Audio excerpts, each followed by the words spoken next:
సంక్రాంతి పండుగ వేళ అన్నదాతలకు తెలంగాణ ప్రభుత్వం గుడ్ న్యూస్ చెప్పింది.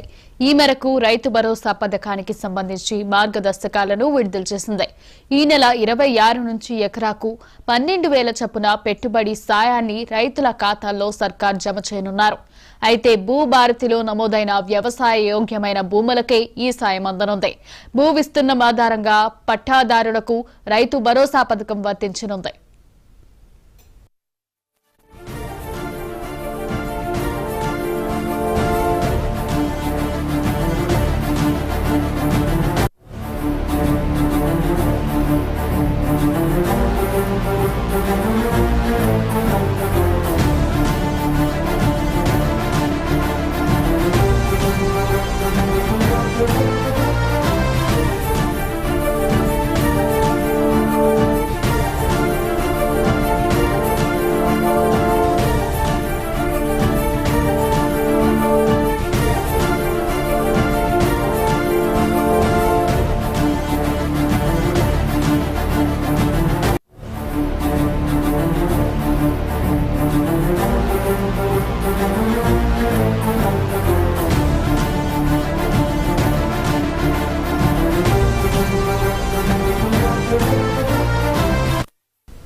సంక్రాంతి పండుగ వేళ అన్నదాతలకు తెలంగాణ ప్రభుత్వం గుడ్ న్యూస్ చెప్పింది.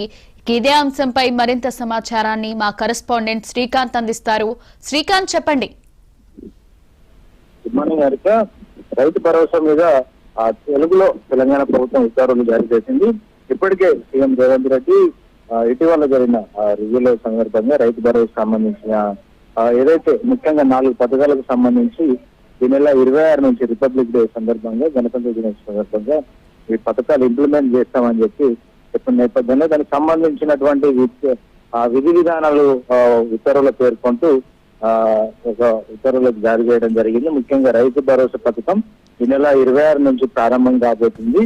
ఏదైతే అంటే రైతుకు పెట్టుబడి సాయం అందిస్తూ భరోసా కల్పిస్తూ ఇటు ఆహార భద్రతతో పాటుగా మెరుగైన వ్యవసాయం చేసుకునేందుకు వీలుగా ఈ పెట్టుబడి సాయం ఉండబోతుందన్నట్టు ఆ ఉత్తర్వుల్లో పేర్కొనడం జరిగింది. మెయిన్గా ఈ సాగుకు యోగ్యమైన భూమికే ఈ ఎకరానికి 12,000 చొప్పున ఇవ్వాలని ప్రభుత్వం నిర్ణయించిందని అందులో స్పష్టం చేయడం జరిగింది. ఏదైతే భూభారతి పోర్టల్ కొత్తగా తీసుకొచ్చారో, గతంలో ధర్మీ పోర్టల్ ఉండేది, అందులో మెన్షన్ చేసినటువంటి సాగు యోగ్యమైన భూమికి మిగతా సాగుకు సంబంధించి ఏదైతే సాగేతర భూమి ఉంటాయో తర్వాత ఇది నాలా కన్వెన్షన్ అయిన భూములు కావచ్చు, అదేవిధంగా ఇటు రియల్ ఎస్టేట్ కొన్ని భూములు, రాళ్ళు గుట్టలు ఇది సాగు యోగ్యంగా భూములు, అదేవిధంగా కొన్ని ప్రభుత్వం ఆల్రెడీ ల్యాండ్ అక్విజిషన్ కింద తీసుకుంది, అట్లాంటి భూములకు కూడా రైతు బంధు రైతు భరోసా కింద జమ అవుతున్నాయి. ఇట్లాంటి వాటిని మినహాయింపు చేయాలని చెప్పి స్పష్టమైన ఆదేశాలు ఇవ్వడం జరిగింది. అయితే ఆర్బీఐ రూల్స్ ప్రకారం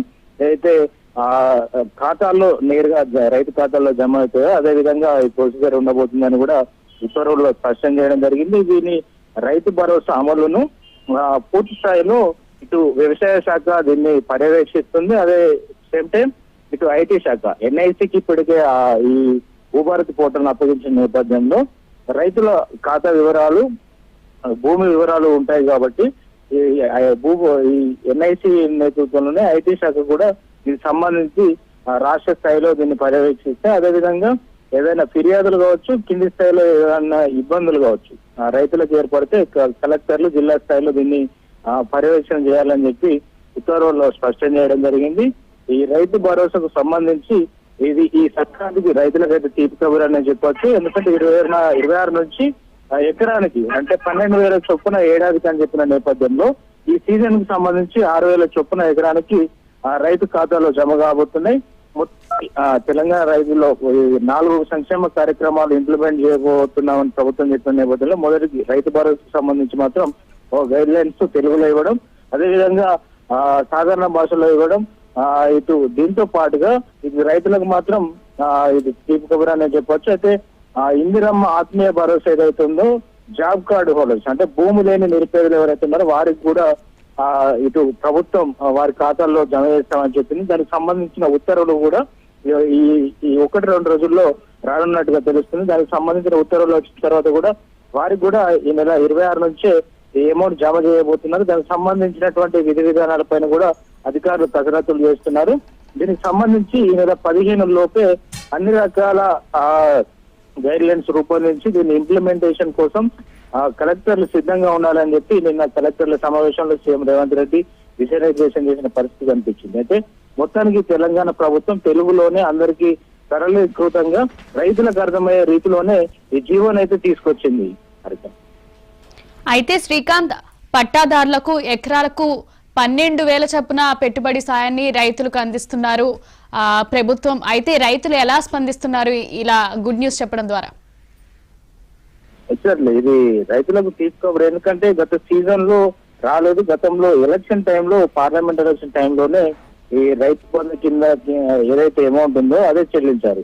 మనకు వానకాల సీజన్ లో ఇటు రైతులకు రైతు భరోసా కింద ఇవ్వాల్సిన అమౌంట్ ఇవ్వలేదు. ఈ యాసంగి సీజన్ కి వచ్చేసరికి కూడా ఎప్పుడు ఇస్తారా అని రైతులు ఎదురు చూసిన పరిస్థితి. అయితే పెంచి ఇస్తామని చెప్పి కాంగ్రెస్ ప్రభుత్వం ఏదైతే ఎన్నికల మేనిఫెస్టోలో హామీ ఇచ్చిందో ఎకరానికి 15,000 చొప్పున అని చెప్పి, దానికోసం రైతులైతే ఎదురు చూసిన పరిస్థితి కనిపించింది. ఇటీవల రాష్ట్ర ఆర్థిక పరిస్థితి కావచ్చు, దీనికి సంబంధించి ప్రభుత్వం రైతులకు క్లారిటీ ఇచ్చింది.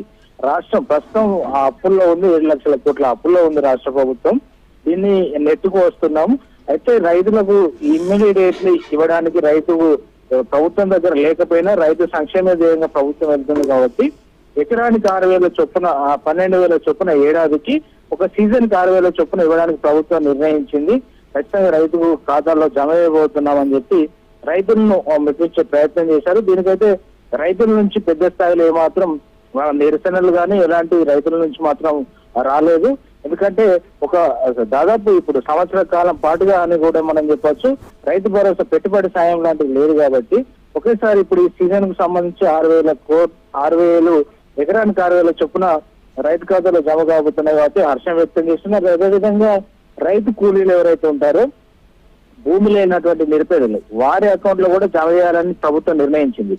ఈ నెల 26 ఏదైతే గణతంత్ర దినోత్సవం ఉందో అదే రోజున ఈ అకౌంట్ లో డబ్బులు జమ చేయాలని నిర్ణయించిన నేపథ్యంలో ఈ రైతులతో పాటుగా రైతు కూలీలు కూడా హర్షం వ్యక్తం చేస్తున్న పరిస్థితి మాత్రం కనిపిస్తుంది. Harika, thank you Srikanth.